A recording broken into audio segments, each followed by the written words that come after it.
Nalanda international public school அனுபவம் அக்கறை அர்ப்பணிப்புடன் உருவாகும் சிபிஎஸ்இ கல்வி உங்கள் குழந்தையின் எதிர்காலத்திற்கான சேர்க்கை தொடங்கியுள்ளது. ரிஷிகள்னா யார், ஞானிகள்னா யார், சித்தர்கள்னா யார் சொல்லுங்க சாமி. உறவு சித்தர்கள் என்றால் யார்? அதாவதுங்க, இவர்கள் 2 பேர் பாத்தீங்கன்னா சமூகத்துல பெரிய பணிகள் செய்ய மாட்டாங்க. சித்தர்கள் மட்டும்தான் ஞானத்தை பெற்ற பிறகு, முக்தியை பெற்ற பிறகு இந்த உலகத்திற்கு ஞானத்தை பரப்ப வேண்டும் என்கின்ற ஒரு குறிக்கோளோடு பயணம் செய்யக்கூடியவர்கள் ஐயா. சித்தர்கள் அப்படிங்கிற ஒரு விஷயம் ஒரு மனிதராக பிறந்துதானே சித்தரா வந்திருப்பாங்க. கண்டிப்பா டைரக்டா சித்தரா வருவாங்க. இது ஒரு பிறப்பை வைத்தோ, ஒரு ஜோதிடத்தை வைத்தோ, இல்லைன்னா அவர்களுடைய குடும்பத்தை வைத்தோ இதன் மூலமாக ஒருத்தருடைய இவர் சித்தராக பிறந்தாரு, சித்தராக இருந்தாரு அப்படிங்கிறது சொல்ல முடியாது. ஆத்மா வாழும் போது இந்த உலகத்தில் இருக்கக்கூடிய மாயைகளை புரிந்து கொள்ளும் போது மட்டும்தான் சித்தர்களாக ஆக முடியும். சித்தர்களுக்கு எப்படி சித்துக்கள் வசமாகுது சார்? அதாவதுங்க ஐயா, இயற்கையிலேயே அவங்க மூச்சு காற்ற வச்சோ இல்ல வேற ஏதோ பயிற்சி வச்சோ சித்துக்கள் கிடைக்கும். அதாவதுங்கய்யா, இப்போ நீங்க சித்தர்களையும் மந்திரவாதிகளையும் ஒன்றா நீங்க கனெக்ட் பண்ணக்கூடாது. அந்த வேண்டுவது அப்படிங்கிறது சித்தர்கிட்டயோ இல்ல கோயில்கிட்டயோ எப்படி வேண்டும்? அதாவதுங்கய்யா, சித்தர்களை பொறுத்த வரைக்கும் சுகமே சொல்ல சாமி. நமோ நாராயணா. சாமி, நம்ம 2 பேரும் பேசி நிறைய நாட்கள் ஆயிடுச்சு சாமி. ஏன்னா உங்களுடைய ஆன்மீக பயணம் இருந்துச்சு, நீங்க அதுல பிஸியா இருந்தீங்க. நான் கூப்பிடப்பெல்லாம் இல்லை, மேமலையில இருக்கேன், முடிச்சு வரேன். நீங்க முதல்ல நம்ம ஸ்டுடியோக்கு வந்தது நெஞ்சார்ந்த நன்றிகள் சாமி. ஏன்னா உறவுகள் நிறைய கொஸ்டின் வச்சிருக்காங்க, அதை உங்கள்கிட்ட கேட்க போறோம். அது முக்கியமான தலைப்பை பத்தியும் பேச போறோம் சார். நாராயணா, இந்த பக்தி இன்ஃபினிட்டி சேனல் பார்த்துட்டு இருக்கிற எல்லாத்திற்கும் நான் ரொம்ப ரொம்ப ரொம்ப நன்றியை தெரிவித்துக் கொள்கிறேன். ஏன்னா என்னுடைய குருவோடைய கருத்துக்களை என்னால உங்களோட பேசுறதுக்கான வாய்ப்புகளை ஏற்படுத்தி கொடுத்தது இந்த பக்தி இன்ஃபினிட்டி சேனல் தான். இதன் மூலமா தான் என்னால சுதந்திரமாக நான் பயணம் பண்ண அனைத்து விஷயங்களும் மறைபொருள் இல்லாமல் வெளிப்படையா பேசக்கூடிய ஒரு வாய்ப்பை எனக்கு ஏற்படுத்தி கொடுத்த இந்த பக்தி இன்ஃபினிட்டி சேனல் உங்களுக்கு எல்லாத்துக்குமே நான் ஒரு நன்றியை சொல்லிக்கிறேங்க ஐயா. நிச்சயமா சாமி, இறையருள் குருவருள் செய்யற மகிமை தான் சாமி. கண்டிப்பாங்க சாமி. ரிஷிகள், ஞானிகள், சித்தர்கள் 3 விஷயம் இருக்கு. இந்த ரிஷிகள்னா என்ன, ஞானிகள்னா என்ன, சித்தர்கள் என்னன்னு நம்ம உறவுக்கு தெரியணும் சாமி. ஏன்னா எல்லாமே ஒண்ணு சித்தர்களா கன்வெர்ட் பண்ணி கொண்டு போயிடுறாங்க, இல்ல எல்லாமே ரிஷிகள் நினைச்சிட்டு இருக்காங்க. இது தனித்தனியா ரிஷிகள்னா யார், ஞானிகள்னா யார், சித்தர்கள்னா யார் சொல்லுங்க சாமி நம்ம உறவு. அதாவதுங்க, ஒரு முக்கியமான விஷயம் இதுல பொதிந்திருக்கு. கன்னியாகுமரியில இருந்து இமயமலை வரைக்கும் பயணம் பண்ணும்போது நம்ம தமிழர்கள் மாதிரி ஒவ்வொரு ஆன்மீகத்துல ஒவ்வொரு நிலையில இருக்கக்கூடியவர்களுக்கு ஒரு பெயரும் ஒரு அடையாளமும் கொடுத்த மாதிரி இந்தியால எந்த பகுதியிலையும் கொடுக்கப்படலைங்க ஐயா. சித்தர்கள் யாரு, ஞானிகள் யாரு, ரிஷிகள் யாரு, குருமார்கள் யாரு அப்படின்ட்டு தனித்தனியாக அவர்களுடைய அடையாளத்தையும் அவர்களுடைய செயல்களையும் நம்மளுடைய முன்னோர்கள் பிரித்து வச்சிருக்கிறாங்கய்யா. ஆனா நம்ம இப்போதைய சில ஆன்மீகவாதிகள் என்ன பண்றாங்கன்னா, இவர்கள் எல்லாத்தையுமே ஒன்றாக இணைத்து நமக்கு சித்தர்களும் ரிஷிகளும் ஒன்றுதான், சித்தர்களும் ஞானிகளும் ஒன்றுதான் அப்படின்னு சொல்லிட்டு இருக்காங்க. ஆனா இவர்கள் ஒவ்வொருவருக்கும் தனித்தனியான ஒரு அடையாளங்கள் இருக்குதுங்க ஐயா. ஞானிகள்னா யார் சார்? ஞானிகள்னா யாரு அப்படின்னு நீங்க ஒரு கேள்வியை கேட்டுட்டீங்க, அதற்கு பல பெரிய விளக்கங்கள் கொடுக்கணும். நான் உங்கள்கிட்ட சொல்லக்கூடியது என்னன்னா, இந்த உலகம் மாயை, இது முழுவதும் மாயன் உணர்ந்து தெளிந்தவர்களை ஞானின்னு சொல்லுவாங்க. அப்ப ரிஷிகள் சாமி, ரிஷிகள் யாருன்னு கேட்டீங்கன்னா, அவர்களும் இந்த உலகம் மாயை, இது முழுவதும் இந்த உலகம் முழுவதும் இயக்கங்கள் எல்லாமே மாயன் தெரிந்த பிறகும் அதற்குள்ள மாயைக்குள்ள இருக்கக்கூடிய சூட்சமங்களை ஆராய்ச்சி செய்தவர்களை ரிஷி என்று சொல்லுவாங்க. உதாரணத்துக்கு பிரபஞ்சத்தோட கனெக்ட் பண்ணி பிரபஞ்சத்துல என்ன இருக்குன்னு அந்த மாதிரி எல்லாத்தையும் பிரபஞ்சத்தை ஆராய்ச்சி செய்தவர்கள், பிரபஞ்சத்துல இருக்கக்கூடிய சூட்சமத்தை மக்களுக்கு கொண்டு வந்தவர்கள், பெரிய பங்கு வகித்தவர்கள் எல்லாரும் கேட்டீங்கன்னா ரிஷிகள் தாங்க ஐயா. நிச்சயமா சாமி. சித்தர்கள், இதுதான் நம்ம ஃபுல்லாவே பேச போறோம். சரிங்க. சித்தர்கள் என்றால் யார்? அதாவதுங்க, இவர்கள் 2 பேர் பாத்தீங்கன்னா சமூகத்துல பெரிய பணிகள் செய்ய மாட்டாங்க. ஞானிகள் ஞானத்தை பெற்ற பிறகு சுயமுக்தியை நோக்கி பயணம் செய்ய ஆரம்பிச்சிருவாங்க. ரிஷிகள் சுயமுக்தியை பெற்ற பிறகு இந்த உலகத்தை ஆராய்ச்சி செய்வதற்கான பணிகளை செய்வாங்க. சித்தர்கள் மட்டும்தான் ஞானத்தை பெற்ற பிறகு, முக்தியை பெற்ற பிறகு இந்த உலகத்திற்கு ஞானத்தை பரப்ப வேண்டும் என்கின்ற ஒரு குறிக்கோளோடு பயணம் செய்யக்கூடியவர்கள் ஐயா. ம், ம். மற்ற 2 பேர்களும் சுய ஆராய்ச்சி முக்தியை பெறுவதோட நிலையில நின்றுறாங்க. சித்தர்கள் அதுல நிக்கிறது இல்ல. எல்லா மக்கள்கிட்டையும் தான் அடைந்த ஞானத்தை பெற வேண்டும்ங்கிற பயணத்தை அவங்க மேற்கொண்டுட்டு இருப்பாங்க ஐயா. ம், ம். அவரு முக்தி அடைந்தவர்களை தான் நம்ம சித்தர்கள்னு சொல்லுவாங்க ஐயா. நிச்சயமா நிச்சயமா. அந்த சித்தர்கள் அப்படிங்கிற ஒரு விஷயம் வந்து ஒரு மனிதராக பிறந்து தானே சித்தரா வந்திருப்பாங்க. கண்டிப்பாங்க இல்ல டைரக்டா சித்தரா வருவாங்களா?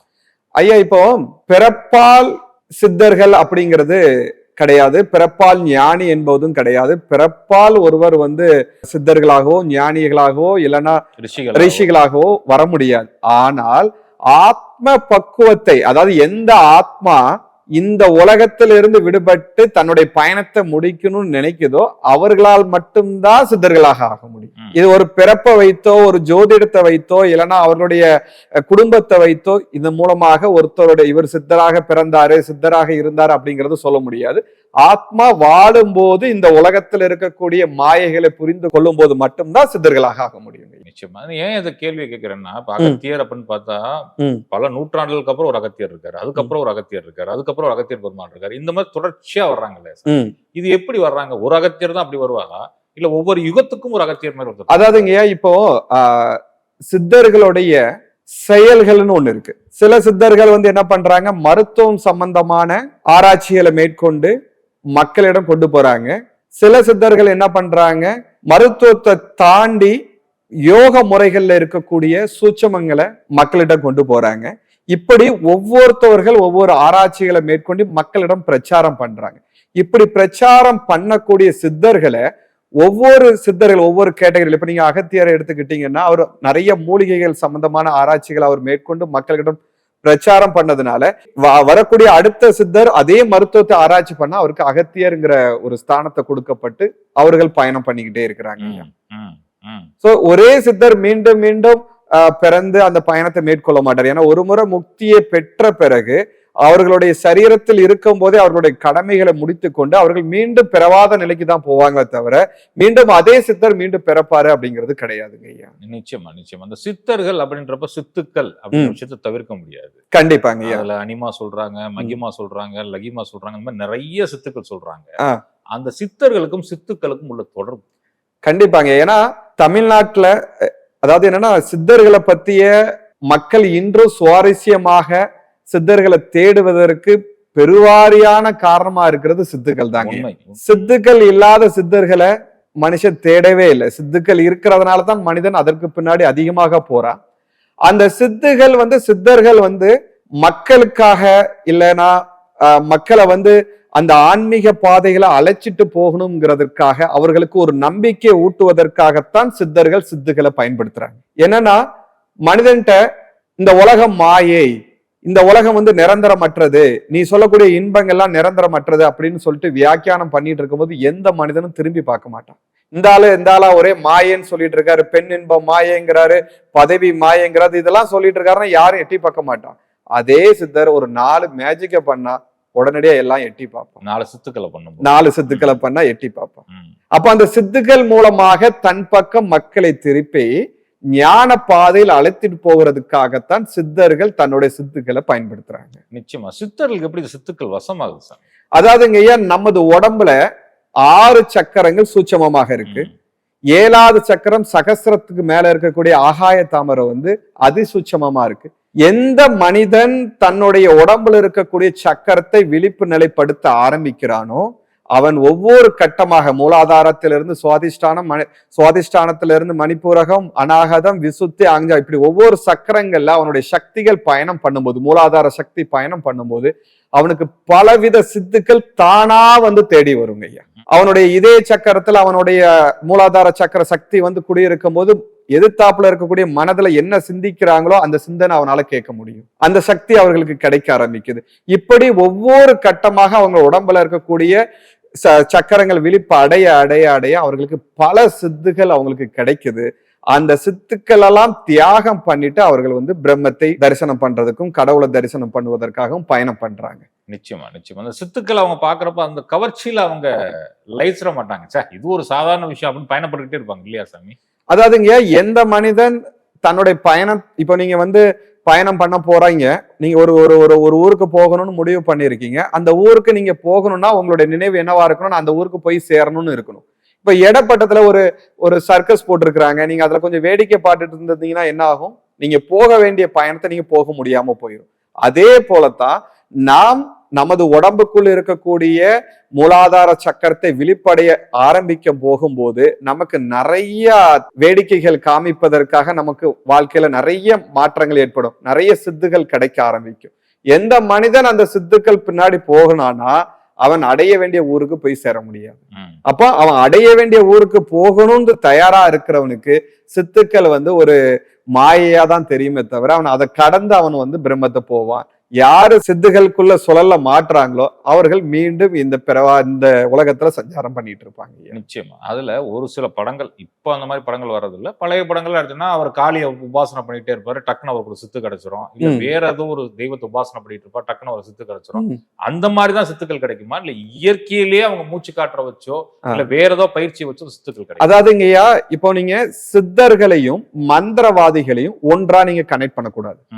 நீங்க காளி உபாசகர் பண்ணி எனக்கு ஒரு தரிசனம் வேணும், இல்லைன்னா என்னோட குறிப்பிட்ட ஒரு வேலைகளை செய்ய இருக்கக்கூடியது எல்லாமே என்னன்னு கேட்டீங்கன்னா சக்தி வழிபாடுல வரக்கூடிய ஒரு பகுதி. அது எல்லாமே மந்திரவாதிகளோட பயிற்சி. இவர்கள் சித்தர்கள் செய்யக்கூடியது அதற்கு மேல உயர்ந்தது. இவர்கள் செய்யக்கூடிய மந்திரவாதிகள் செய்யக்கூடியது மீண்டும் மீண்டும் இந்த உலகத்துல அவங்க பிறந்துட்டேதான் இருப்பாங்க. நீங்க சொல்றது அவங்கதான் இந்த சித்துக்கள்ல சுழண்டுகிட்டு இருக்கிறவங்க. ஆனா இந்த சித்தர்கள் செய்யக்கூடிய சித்துக்கள் அதற்கு மேலப்பட்டது. சித்தர்கள் நினைத்தார்கள் என்றால் இந்த பிரபஞ்சத்தில் இருக்கக்கூடிய எந்த காட்சியும் அவர்களால் மாற்ற முடியும்.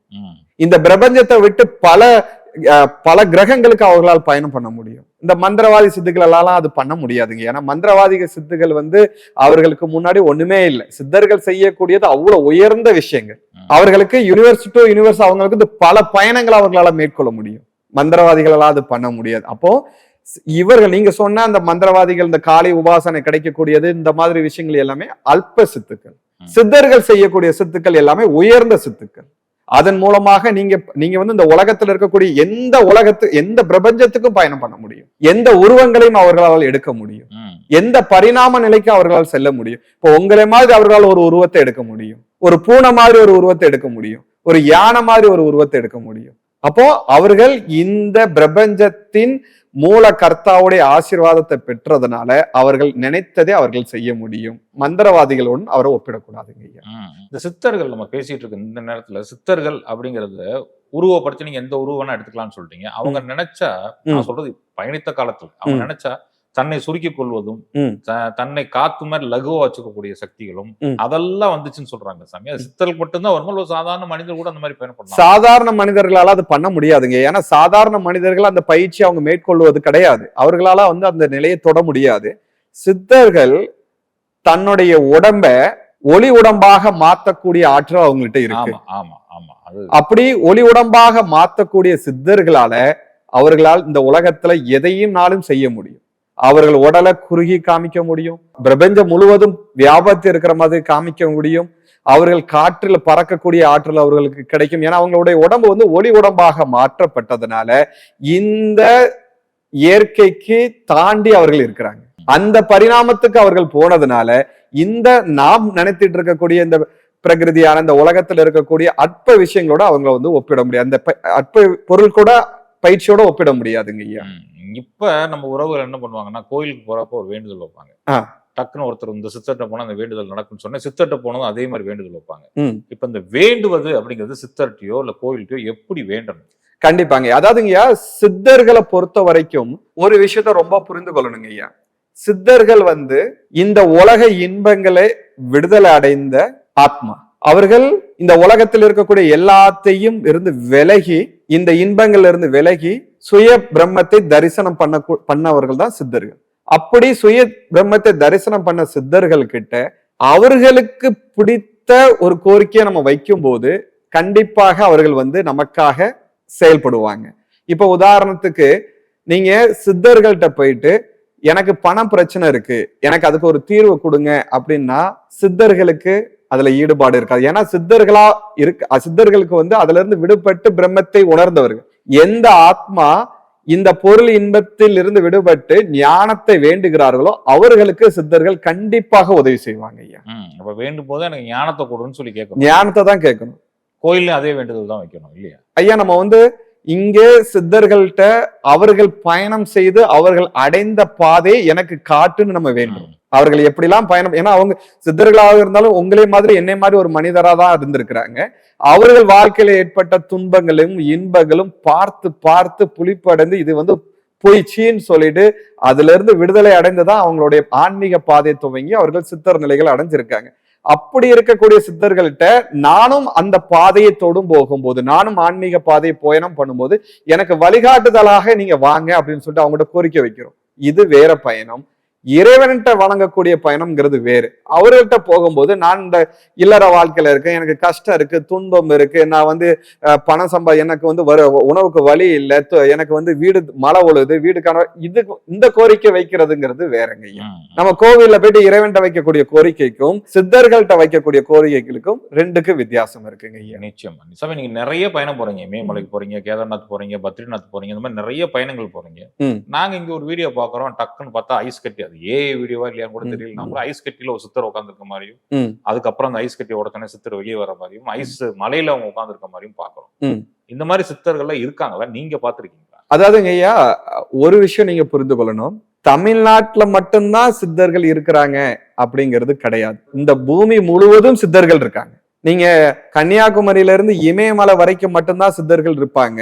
இப்போ பக்கத்துல இருக்கக்கூடிய இலங்கையில சித்தர்கள் இருக்க மாட்டாங்க, சிங்கப்பூர்ல சித்தர்கள் இருக்க மாட்டாங்க, அமெரிக்கால சித்தர்கள் இருக்க மாட்டாங்க அப்படிங்கிறது கிடையவே கிடையாது. இந்த உலகம் முழுவதும் அவர்களுடைய பயணங்கள் இருந்துகிட்டே இருக்கும். அவங்க சஞ்சாரம் பண்ணிக்கிட்டே இருப்பாங்க. அப்போ நம்மளுடைய மனதுல தமிழ்நாட்டுல மட்டும்தான் சித்தர்கள் இருந்தாங்க, சித்தர்கள் இருப்பாங்க, நாளைக்கும் வருவார்கள் அப்படின்னு நம்ம நினைக்காமல் உலகம் முழுவதும் சித்தர்கள் இருக்கிறார்கள் அப்படிங்கிறத நம்ம புரிந்து கொள்ள வேண்டும். அடுத்தது நீங்க கேட்ட மாதிரி பனியில உட்கார்ந்து தவம் பண்ணக்கூடியது, அந்த மாதிரி ஏஐ காய்ச்சா அப்படின்னு சொல்றீங்க. பனியில தவம் பண்ணக்கூடிய நிறைய சாதுக்களை நான் பார்த்திருக்கிறேன். இப்போ நம்ம வீட்டுல மார்கழி மாதத்துல காலையில இருந்து எந்திரிச்சு குளிக்கிறதுக்கு அவ்வளவு கஷ்டப்படும் போது அவ்வளோ பனி தண்ணியில அவங்க கழுத்தளவுல உட்கார்ந்து இருந்து தியானம் பண்ணிட்டு இருப்பாங்க. கங்கை நதி ஓடிக்கிட்டே இருக்கும், அதுல உட்கார்ந்து தியானம் பண்ணிட்டு இருப்பாங்க. சோ இந்த மாதிரி இருப்பதனால், இந்த மாதிரி சக்திகள்னால் மட்டுமே அவர்களை சித்தர்கள்னு சொல்ல முடியாது. அவர்கள் இது ஒரு சக்தி. இது என்னன்னா அவங்க ஒரு சாதகர்கள். சித்தர்கள் அதையும் கடந்தவர்கள். நான் சொல்றது உங்களுக்கு இன்னும் ஆழமா சொல்ல போனா, நம்ம முன்னாடி ஒத்த காலில் உட்காந்து தவம் பண்ணிட்டு இருக்கிறவங்க, இல்லைன்னா ஒத்த விரல கீழே நீட்டு தவம் பண்ணிட்டு இருக்கிறவங்க மட்டும் சித்தர்கள் கிடையாது. ஏன்னா சித்தர்கள் அதையும் கடந்து விட்டவர்களை தான் நம்ம சித்தர்கள் சொல்லுவோம். ஏன்னா சாதகர்கள் என்பது வேறு, சித்தர்கள் என்பது வேறு. ஒருவர் தியானம் பண்ணி கொண்டே இருக்கிறவர் என்னன்னு கேட்டீங்கன்னா அவரு சாதகர்கள். அந்த பிரம்மத்தை அடைந்தவர்களை தான் நம்ம சித்தர்கள் சொல்றோம். இந்த ஐஸ் கட்டியில இருக்கிறவர் சாதகராக கூட இருக்கலாம்ல, அதையும் கடந்தவர்கள் சித்தர்கள். இன்னும் சித்த நிலைக்கு எட்டாம கூட அவங்க சாதகர்களா இருக்கலாம். உங்களுக்கு கண்ணுக்கே தெரியாம இருக்கலாம். இப்ப நம்ம இந்த ஸ்டூடியோல பேசிட்டு இருக்கிறோம், இங்க ஒரு மூலையில உட்கார்ந்து அவங்க தியானம் பண்ணிட்டு இருக்கலாம். நம்மளுடைய புலன்களான கண்களால அதை பார்க்க முடியாம போகலாம். ஏன்னா நம்மளுடைய கண்களான பரிணாமங்கள் ஒரு அளவுக்கு மேல பார்க்க முடியாதுங்க. ஆனா சித்தர்கள் ஒளி உடம்பாக இருப்பதனால அவங்க பல பரிணாமங்கள்ல பயணம் பண்ணுவாங்க. அவர்கள் இந்த வீடியோ கேமரால இருக்கணுங்கிற அவசியமே கிடையாது. நம்ம கண்ணுக்கு தெரியாது. ஏன்னா அவங்க அதை தாண்டி இருக்கக்கூடிய பரிணாமத்துல இருக்கிறாங்க. நம்மளுடைய காது ஒரு குறிப்பிட்ட சப்தத்துக்கு மேல கேட்காதுங்க ஐயா. அதுக்கு மேல இருக்கக்கூடிய அலைவரிசை கேட்கலையே, நம்மளுடைய அந்த சத்தம் இல்லாம இருக்கா என்ன? அப்ப இந்த சத்தம் இந்த உலகத்துல இருக்கதான் செய்யுது. அதே மாதிரி நம்ம கண்கள் ஒரு குறிப்பிட்ட வெளிச்சத்துக்கு மேல உள்ள பொருளை பார்க்க முடியாது. அப்பவும் சித்தர்கள் அந்த பரிணாமத்திற்கு மேல இருக்கிறாங்க ஐயா. புலன்களால் உணர முடியாத நிலையிலுக்கு போயிடுறாங்க. ஏன்னா அவர்களுடைய பயிற்சியின் மூலமாகவும் அவர்கள் அடைந்த பாதையின் மூலமாகவும் அவர்கள் அடைந்த சித்துக்கள் மூலமாகவும் அந்த நிலையில இருக்கிறாங்க ஐயா. நிச்சயமா இப்பயும் நிறைய சித்தர்கள் இருக்காங்க சாமி. வாழும் சித்தர்கள் கூட நிறைய பேர் இருக்காங்க. அவங்க அந்த பரிபாஷை மூலமா பேசுறாங்க. நம்மளுக்கு அது புரிய மாட்டேங்குது, இல்ல நம்மளுக்கு அது புரிஞ்சக்கூடிய பக்குவம் இல்ல. அவங்க சித்தர்கள்லாம் பரிபாஷை மூலமா தான் பேசுவாங்களா? அதாவதுங்க சித்தர்களுக்குன்ட்டு தனியான ஒரு மொழிங்கிறது இந்த உலகத்துல கிடையாதுங்க. நான் கேட்ட வரைக்கும் நிறைய பேர் என்ன சொல்லுவாங்க, ஆங்கிலமே அசால்ட்டா பேசுவாங்க, எல்லா மொழியும் பேசுவாங்க. அதாவது சித்தர்கள் ஏன் எல்லா மொழிகளும் பேசுவாங்கன்னு சொல்றேன்னா, சித்தர்கள் உலக சஞ்சாரிகள்னு பேருங்க. உலக சஞ்சாரிகள் என்னன்னு கேட்டீங்கன்னா, அவங்க இந்த பூமியில எங்கனாலும் பயணம் பண்ணி அந்த பிரம்மத்தை அடைய தயாரா இருக்கக்கூடிய ஆத்மாக்களுக்கு பாதையில காமி கொடுக்கறதுக்காக பயணம் பண்ணிக்கிட்டே இருப்பாங்க. அப்போ அவர்களுக்கு எல்லா மொழியும் அவர்களுக்கு தானாக வரக்கூடிய வாய்ப்பு இருக்கு. ஆனால் சித்தர்கள் தனியான ஒரு மொழிங்கிறது கிடையவே கிடையாது. சித்தர்கள் யாருடன் உரையாட நினைக்கிறார்களோ அந்த சப்தத்தை அவர்களால் பேச முடியும். இப்போ நீங்க சைனீஸ் மொழி பேசக்கூடியதா இருந்தானா நீங்க அந்த ஆன்மீகத்துல உயரணும்னு சித்தர்கள் நினைத்தார்களா உங்களுடைய மொழிகள், உங்களுக்குள்ள இருக்கக்கூடிய மொழிகள் அவரால் பேச முடியும். அந்த சக்தி அவர்களுக்கு உண்டு. அந்த சக்தி அவங்களுக்கு எப்படி கிடைக்கிறது என்றால் அவர்கள் பிரம்மத்தை உணர்ந்தவர்கள். அவங்களுடைய பிரம்மத்தில் இருக்கக்கூடிய பிரம்மத்துக்குள்ளதான் அந்த உலகமே இருக்கு. அப்போ அவர்களால் இந்த சப்தத்தை உடனடியாக வெளியே கொண்டு வந்து எந்த சப்தத்தில் பேசுகிறார்களோ அந்த சப்தத்தால் அவங்களால பேச முடியும். நிறைய சித்தர்கள் யானைகளுடன் பேசுவாங்க, காட்டுல வாழக்கூடிய மிருகங்களுடன் பேசுவாங்க. எப்படி அவர்களுக்கு அந்த சப்தம் தெரிகிறது? அதற்காக அவங்க பயிற்சி எடுக்கிறாங்களா? கிடையாது. அவங்க இந்த உலகத்தில் இருக்கக்கூடிய மூல பரம்பொருளுடைய ஆசையை பெற்றவர்கள். உலக பரம்பொருளுடைய ஆசையை பெற்றதால் அவர்களுக்கு எல்லா மொழிகளும் தெரியும், எல்லா சப்தமும் தெரியும். நாம் என்னைக்கு அந்த பிரம்மத்தை, அந்த இறைவனுடைய ஆற்றலை உணர்வதற்கு தயாராக இருக்கும் போது அவர்கள் நமக்கு சரியான பாதையை காட்டுவாங்க. அப்போ அந்த மொழி புரியும். நிச்சயமா நீங்க சொல்லும் போது நான் என்ன புரிஞ்சுக்கிறேன் அப்படின்னா, நம்ம எப்படி சித்தர்களை தேடுறோமோ அதே மாதிரி அவர்களும் நல்ல ஒரு மனிதர்களை தேடித்தார். கண்டிப்பா. ஏன்னா இப்போ முக்தி அடைஞ்சாச்சு, ஒரு ஆத்மா தன்னுடைய பயணம், இந்த வாழ்க்கையோட யதார்த்தம் என்னன்னு அவங்களுக்கு புரிஞ்சிருச்சு, இந்த சரீரம் நிரந்தரம் இல்லைன்னு அவங்களுக்கு தெரிஞ்சிருச்சு, தனக்குள்ள இருக்கக்கூடிய பிரம்மம் தான் நிதர்சனமான உண்மைன்னு தெரிந்த பிறகு அதை அடைந்தாச்சு.